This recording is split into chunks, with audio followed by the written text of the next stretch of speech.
And it's my pleasure now to introduce the writer and the director, Ryan Williams.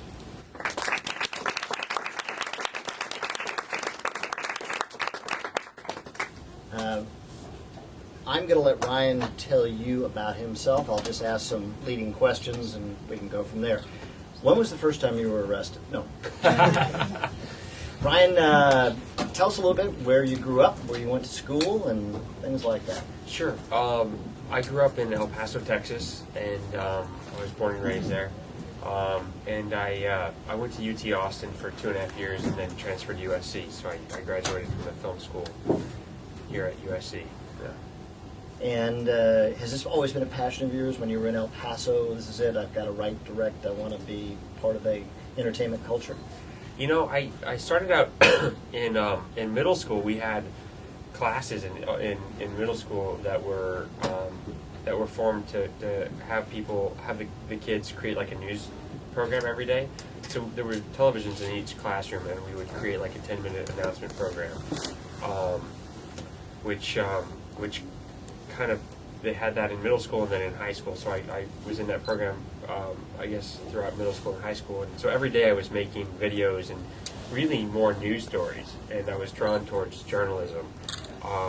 And I think at a certain point I was also in theater classes as well, and I really loved the idea of marrying the two, and I think that's where the filmmaking came out of. You know, the idea that you could take journalism and theater and find a way to make movies instead.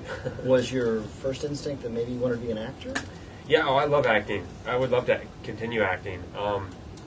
But I also love directing, and I think the way I've kind of, the way my view on it is that I gravitate towards stories that I want to tell, and then based on what it is I'm working with, I figure out how I'm going to bring that to life. And for example, in this movie, it was appropriate that I wrote and directed it, and maybe in a different movie it would be some other variation of that, Where you might write or direct it and star in it? Yeah, maybe, yeah. That kind of thing. That's interesting. So let's talk about Dry Land, and what was it about this topic that attracted you? Yeah, about 5 years ago, I started, I read an article about a guy who had come back from the war, and he was a hero for the things that he had done, and he came back, and over the course of a couple months, his whole life just fell apart. He was married and got divorced, and was suffering from PTSD and didn't really understand what was happening and how to get treatment for it. And it was the first time I had ever heard of PTSD and really ever really understood what was happening to some of these soldiers when they came back from the war. And I was just really struck by it. The idea that he had served our country honorably, came back home, and we had no way of really taking care of him. And he had kind of fallen through the cracks. And I guess, it being the same age as many of the people serving, I just thought this could very well have been me, and what would I have done in this situation? And if I'm not going to be a soldier, then I need to be a conscious citizen and really understand the struggles that people are facing. And so I spent 2 years doing research and trying to understand what it was like for some soldiers coming home from the war, and the hardships that they were facing, and the struggles that they were going through. Just to educate myself. I didn't really have an idea about making a movie at that point. And it was about 2 years of doing research that I realized that I had a story.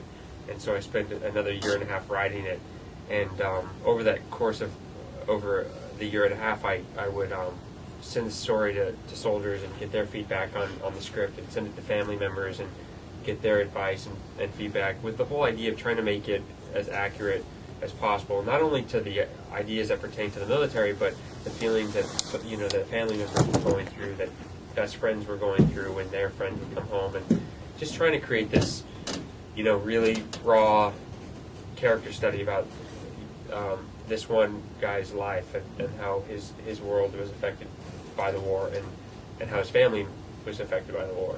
So every writer approaches their story with deciding where they're going to set it. Yeah. The setting of the story is always an influence on it. It's rarely a random choice. And you chose to put this in a rather bucolic, isolated, lonely town. yeah. What was the thinking behind that? What were you going for with that setting? Well, I grew up in West Texas, and I think that was my first instinct, was to set it in a place that I knew. El Paso is a much bigger town, but I used to spend my summers out in the area where we shot some of this movie. And I love that area, mainly for the terrain. I love the desert. I love the people out there. They were, very hardworking people who had a lot of pride and, just good people. And then I also wanted to try and represent a group of people that live, in our country, that aren't living in the cities, that aren't, always represented in films. And I think there was a lot of things that went into it that made me choose that area. But to be quite honest, it was mainly the setting of this portion of Texas that I really loved, and thought, what would happen if this guy came home to this small town where there was no resources to get help, and there was no real jobs, and to really show what kind of struggle he would have to go through to find the help that he needed. And do you see those as, in any ways, triggers or just textures? Triggers. In sense of bringing sort of PTSD to the forefront. Yeah. Causing it, or... Well, I think that, I think that there's probably triggers for people with PTSD in any kind of setting that they're living in. For me, setting it in Texas, I thought that, it was really what I knew. I think that what it goes back to.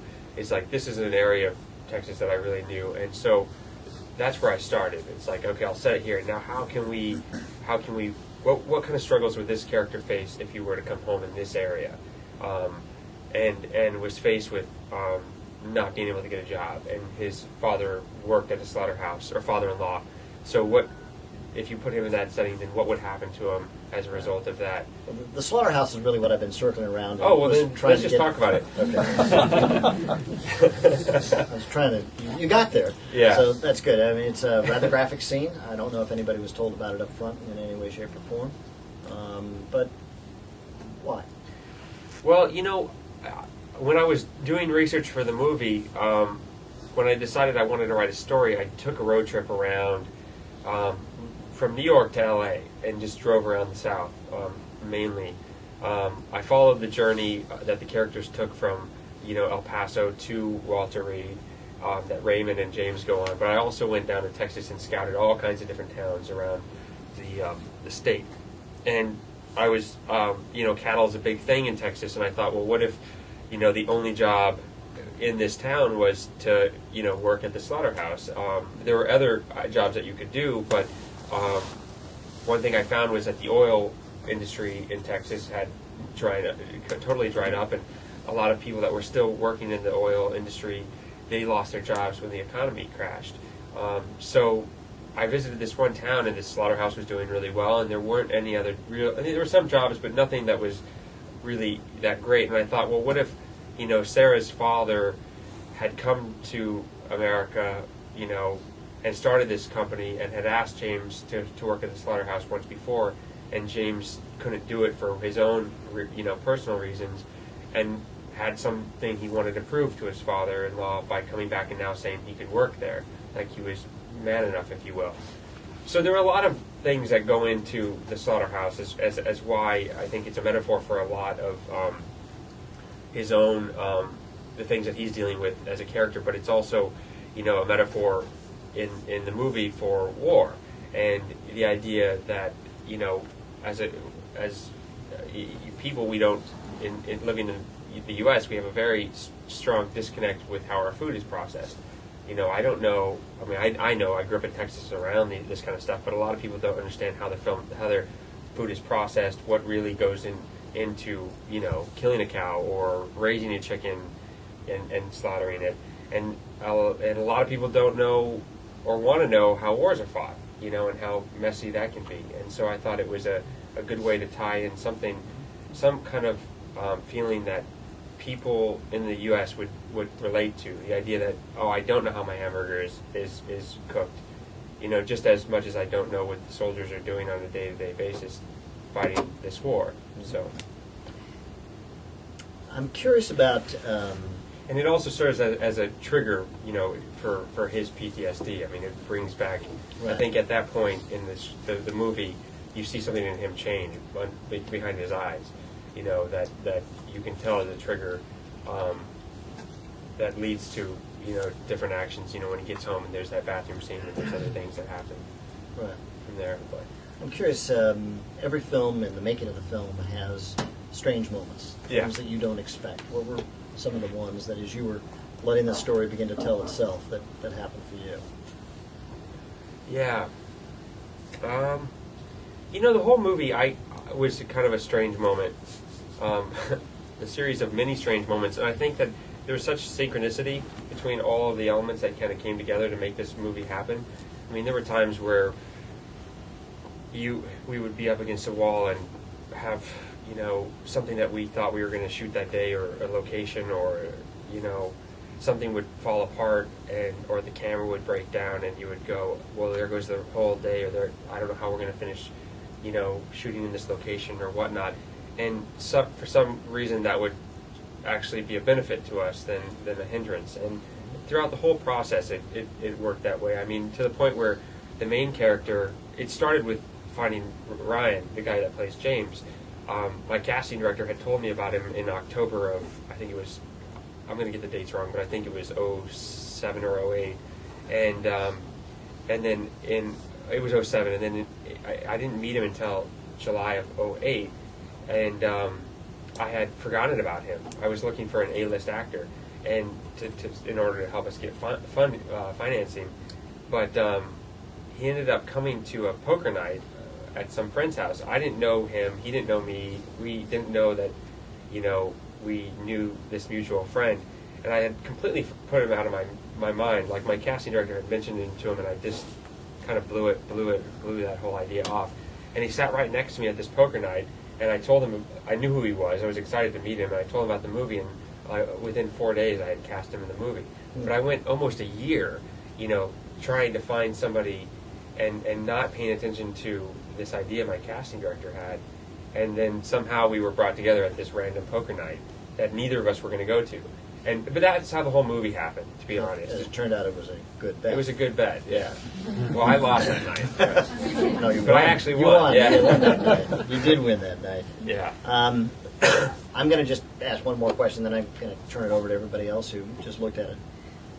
I'm curious about, at the end, where James has reached the point of quitting. Uh-huh. He's got the gun, and he's going to go out there, as to what's going through his mind. Because as I looked at the film, there's two different messages. One message is, and I do unload the gun, which means I mean no harm to anybody else. But there could have been easily enough a way, and yet I want to be killed. I want to go out there as an armed person who's not going to drop the gun, and therefore they're going to shoot me in my own hands. But I easily could have gone out there and been provocative about it. What was, in your mind, going on in James's head at that point? Why did he unload the gun? He had other choices. Yeah, I think that I think there's a lot going on in him, and I think that at the end he's definitely the dog saves him at the end. When he puts a gun in his mouth, but then I think he still has intention to go out there to be killed by the cops. Right. But it's not until another thing happens where Sarah comes in and basically says, like, I love you, we need you, basically, and is confronted with that, life and love in front of him, that he stops and drops the gun and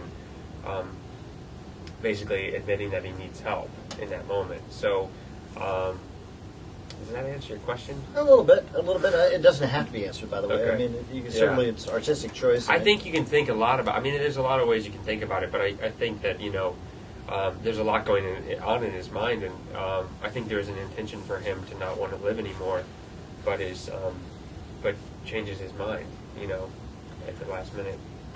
For what it's worth, for me, I read it as, although I want to die at the hand of another, and this happens a lot. Yeah. Having authorities do it for you. I want to make sure that nothing in training kicks in Yeah. for me, so that as I see it, all of a when he sudden I go unloads? into Yeah. why he unloads. Yeah, he If doesn't it- want to hurt anybody else. Yeah, Yeah. and he's still a soldier and he's fresh from the Yeah. battlefield, and that's why I read that the gun was unloaded. It ensures that there will be no automatic response from me. That I would do harm to others. I only wish to do harm to myself. Exactly. Yeah. Yeah. So that's it. I open it up. Questions that you might have for Ryan. Anybody? Jameson. What did you shoot it on, and what was your editing process? We shot it on Super 16, and we edited it on Final Cut. Was it all handheld? Or? Yeah, it was all handheld. It was, Panavision camera, all handheld. Very heavy camera.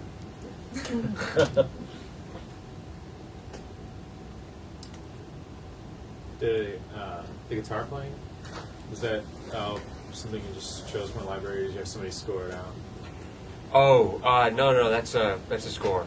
Yeah, we worked. Yeah, Dean Parks is the composer's name, and he's been a studio guitarist for a very long time, and actually, I think every sound in there was guitar, tweaked in some way. I mean, even the background, even those tones that didn't sound like a guitar, he has like 30 guitars in his house, and we worked probably on it, I would say, for probably 4 or 5 months on the score. Yeah.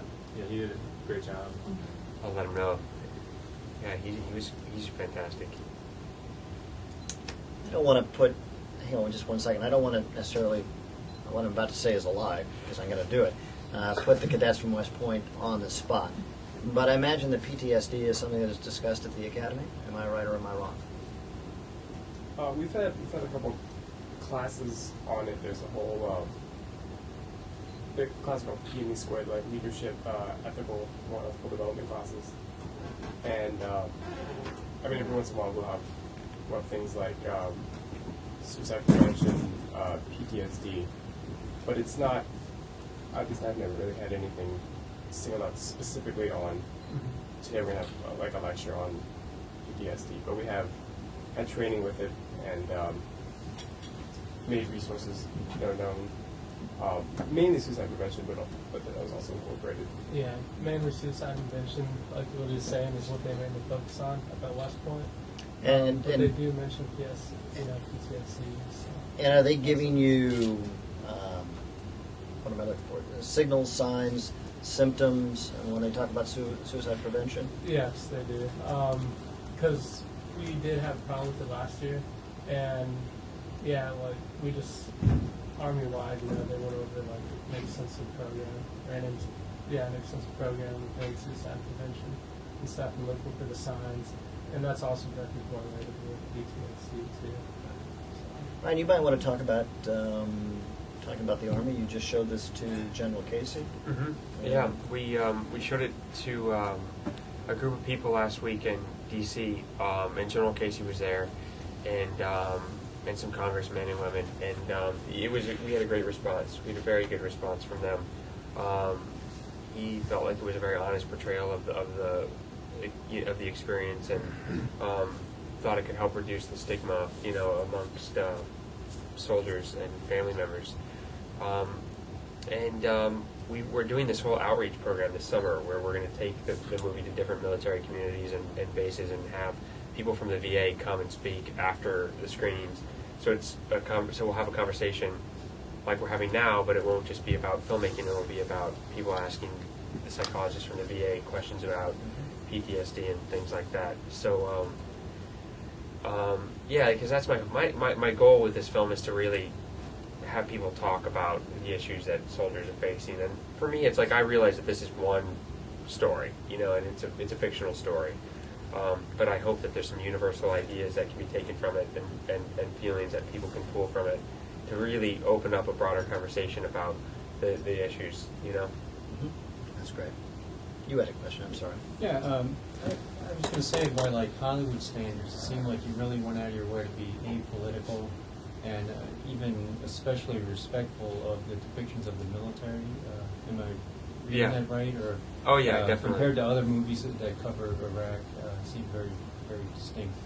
Yeah, I didn't want to have any kind of political agenda. I mean, for me, I think that's been done, and what's more important is, talking about the soldiers and how we're going to, and the families, and how we're going to take care of them.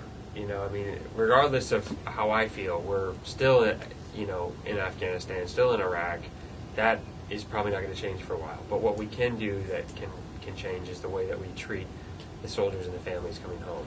And I think the best way as a filmmaker to really bring that to attention is to appeal to people on just a single story emotional level and not have an agenda. For me, I want you to watch this movie and hopefully get a better sense of what this character is going through and how he may be feeling. That might inspire you to then go do something on your own, to talk to somebody about it or take action in your community. But I definitely don't think that having a political agenda is especially in a film like this, is really the way to do it. And one thing, that's partly why the Army watched the film, or actually they read the script and came on to support our film early in the development. Yeah, that was going to be my follow-up question. Yeah, and their whole thing was that they felt like it didn't have a political agenda, and they wanted to be a part of this film because it would do all the things I was. And some of them was on location at like Moynihan. Oh yeah. We had an Army liaison with us at all the military facilities that we shot at, and they were accessible to us pretty much at any point, during the day. We would call.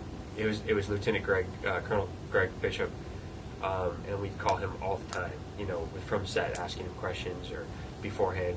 But they also helped our actors prepare by giving them, by referring them to different soldiers or to Army wives or Army, friends. So like America Ferrera spoke to an Army wife whose husband was dealing with PTSD, and she talked to her for a long time about what she had gone through. And our soldiers, Wilmer, Diego, and Ryan, the guys, all the soldiers in the film, we all went out to the National Guard outside of Albuquerque and went on training exercises with the National Guard. We spent the night there in the barracks, and we were all able to, we were all suited up, and we got our guns with blanks, and we went on simulated exercises where there were actors, and we had to, hunt, IEDs, and just so that they all could feel like they understood, even if it's just like a, small percentage of what it might be like, but so they could understand what it's like to be a soldier and be in the same situation that they were in the story that they discuss and all of that. So the Army was huge, very, very supportive in bringing this together. Yes, ma'am. I want to thank you for your movie. It really, I'm a clinician, and your movie really speaks to the individual soldier who is away from the huge base. And I'm sure that when it is viewed by the public and the general and the soldiers see it, that they'll feel a kinship to the people in the movie. It really struck home to really what they go through with PTSD and the other psychiatric disorders that they experience. Thank you. Thank you. Gotta go give her 20. I'm usually very critical, and Yeah. this really spoke, to the issue. So that's good. Thank And I'm you very sure a lot much. of soldiers, a lot of veterans who see the movie will feel that somebody really understands. Yeah. We've screened it for a lot of soldiers, and there have been some, this similar reactions to what you're saying, the words that you're saying right now. There was one guy who we recently showed it to who actually walked out of the movie and later emailed us and said, it wasn't that I didn't like your movie, it was that it was so raw that it brought back these, feelings that I've been kind of dealing with for the last, several years, and it was too much for him, and that's why I want to have these screenings with the healthcare professionals there, so people, if they want to talk about it, they have somebody right there immediately to talk about it with.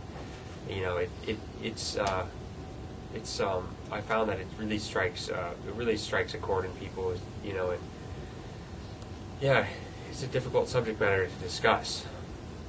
So Every filmmaker finishes a film, and then they look at it again, and they go, oh, gosh, I wish I could have done that differently. What are some of the things, if you just had the all the money in the world, you could go back and do it differently, you would have done differently?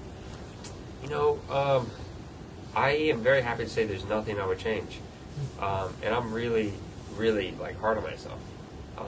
But this movie, we were very lucky. I've seen every other short film I've done. I've been like, oh man, I need to change that, or I should have changed that. I'll learn for next time. But there's, I can't think of one thing that I would change. That's great. Yeah. That's great. Any other questions for Ryan?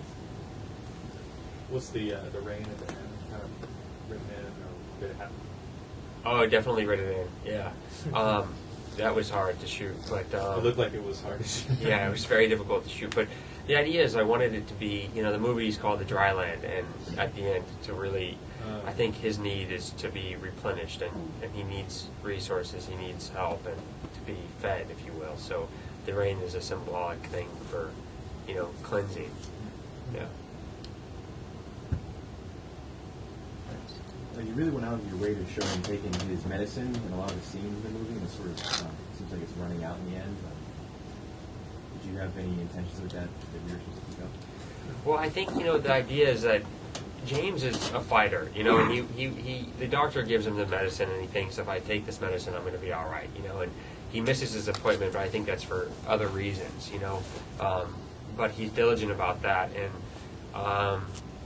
and so I wanted, you know, but he still drank, and so it was like counterproductive to what he was doing, but I wanted to show that James is always a fighter and is always trying to do the right thing, you know, but there's these forces that have happened, you know, in life, that I think were set in motion when he first went to Iraq, you know, like his whole family, his mom, his wife, everybody was fractured as a result of this war, and so no matter how hard he tries to try and keep everything together, these things that have been set in motion a long time ago are still now compounding in his life. So the medicine, I think, is just one way of showing that he's trying, you know, to do the right thing throughout the film. But that is true, though, because they do that. Yeah. It's real. Yeah. Soldiers who are on medication, they do that. They take their medication, but they still drink. So that's what's made the movie so real. Yeah. Is that these things still occur, and it shows that with all of that, there is some end in that there's hope for recovery. Yes. You know, and it Yeah. shows that. So that's good. Yeah, I mean, that's my goal is with the movie. It's a hard journey to watch, but at the end he stops. He stops fighting and he asks for help, essentially. And this is, you know, really, you know, his journey of recovery starts while he's in that police car. It's like now is where the hard work begins of actually getting the help and going through the recovery. And in a lot of ways, it's probably the harder of the two endings. You know, if he would have killed himself, it probably would have been a lot easier for him. But the idea is that I'm trying to communicate is that there's, no matter how difficult it is, there's always hope. There's always some kind of light, and you just have to keep, you know, working towards that. So.